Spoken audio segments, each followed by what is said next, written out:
12시간 빠른 뉴스 8시 뉴스 지금 시각 8시 5분 10초 됐고요. 정상근 기자님 정상 출근하셨습니다. 안녕하세요. 네, 안녕하십니까. 월요일 아침 코로나19 관련 첫 소식으로 출발합니다. 수도권은 사회적 거리 두기를 2단계로 유지하되 방역을 한층 더 강화하기로 했습니다. 네, 사실 수도권은 이미 2.5단계 기준인 일주일 하루 평균 4,500명 이상이 나오고 있는데 정부는 이 경제적인 타격을 고려해서 2.5단계로 높이지는 않기로 했습니다. 2단계를 유지하면서 일부 시설의 추가로 운영을 제한하기로 했는데요. 일부 시설은 이 사우나와 한증막 그리고 에어로빅 같은 격렬한 실내 스포츠 시설 등으로 이른바 2단계 플러스 알파라고 볼 수 있겠습니다. 네. 시작은 다음 달 1일 그러니까 내일부터이고요. 그리고 수도권을 제외한 모든 지역의 사회적 거리 두기도 1.5단계로 올립니다. 다만 확진자가 두드러지는 부산, 강원 영서, 경남, 충남, 전북 등에서는 기초 지자체별로 2단계를 적용해서 음식점이나 카페 이용을 제한할 예정입니다. 이 거리두기 단계가 조정이 됐지만 정부는 상황을 면밀히 보고 단계를 추가로 신속히 조정할 수 있다라고 했고요. 이에 덧붙여서 사람 간의 접촉을 최소화하는 것이 연말 또는 내년 초까지 굉장히 중요한 시기이기 때문에 연말연시 모임을 특히 자제해달라라고 당부했습니다. 자, 그리고 이번 주는 수능이 있습니다. 수능 방역 대책 어떻게 진행 중인가요? 네, 현재 수능고사장에서는 칸막이 설치가 한창 진행 중입니다. 칸막이는 가로 60cm, 높이 45cm로 책상 상판에 받침대 2개를 이용해서 고정을 했습니다. 따라서 받침대와 칸막이 때문에 이 시험을 펼치는 공간이 좀 좁아집니다. 그렇겠네요. 네, 그리고 또 그 교실 안에 책상 수도 줄어들게 되고요. 그리고 코로나19에 감염이 됐거나 증상이 있는 수험생은 아예 다른 공간에서 수능을 보는데 이미 확진 판정을 받아서 입원 중인 수험생은 병원에서 마련한 음압 병실에서 시험을 치르고요. 자가격리 중인 수험생은 별도의 시험실에서 수능을 봅니다. 네, 지금 스튜디오에 있는 우리 아마 칸막이 정도 네네. 사이즈가 아닐까 싶은데요. 그렇죠? 네, 그 정도 되겠네요. 자, 시험 준비 컨디션 조절 잘 하시고요. 코로나19 관련 첫 소식 전해드렸습니다. 두 번째 소식은 오늘 윤석열 검찰총장 직무정지 처분 관련 법원 심리가 열립니다. 몇 시예요? 네, 오늘 오전 11시에 열립니다. 이 법무부가 내린 윤석열 검찰총장의 직무정지를 풀지 아니면 유지할지 이 법원의 판단이 시작이 됩니다. 빠르면 오늘 바로 결론이 나올 수도 있고요. 늦어도 내일이면 결론이 나올 것으로 보입니다.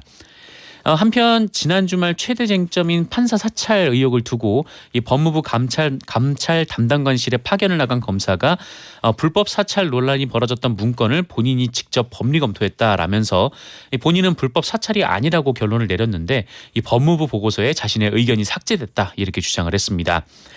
그러나 법무부는 이 직권남용 혐의가 무죄 판단을 받을 수는 있지만 이 직무 범위에서 벗어났기 때문에 징계 사유는 된다 이렇게 주장을 했고요. 또 다른 일각에서는 이 한 명 한 명의 의견을 모두 보고자 하는 게 아니라 이 종합적 판단으로 보고서를 만드는 것이다. 뭐 이런 주장도 나오고 있습니다. 네. 자, 이번에 황당한 소식인데요. 중국 언론이요. 중국 김치가 세계 표준이 됐다. 이렇게 주장하고 있다고요? 네, 중국에서 쓰촨식 채소절임이란 음식이 있나 봅니다. 근데 이게 그 국제 표준화 기구 그러니까 ISO의 인가를 받은 것 같습니다.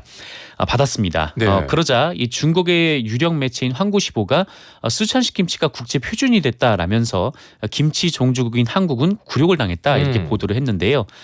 그런데 이건 사실이 아닙니다. 네. 네, 김치는 이미 지난 2001년에 국제식량농업기구 산하의 국제식품규격위원회에서 이미 국제 표준으로 정해졌습니다. 20년 전에요. 네, 그리고 우리의 김치는 중국식 염장 채소와는 다르고요. 이 중국의 염장 채소 명칭도 김치가 아니라 파오차이라고 불립니다.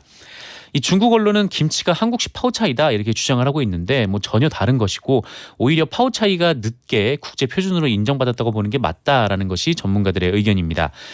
게다가 중국 정부도 그 ISO에 제출한 문서에서 이 해당 식품 이름을 파오차이로 명시를 하면서 해당 식품 규격이 김치에 적용되지 않는다 이렇게 썼다라고 합니다. 네, 쓰촨식 채소 절임이 다시 굴욕을 당할 수도 있겠는데요. 네, 그럴 수도 있겠죠. 네. 자, 다음 소식 볼까요? 앞으로 아동 학대 의심 신고가 2차례 들어오면 아동을 분리하는 조치가 추진됩니다. 네, 올해 가장 국민적 공분을 불러일으켰던 사건 중 하나가 바로 입양딸 학대 살인 사건이었는데요.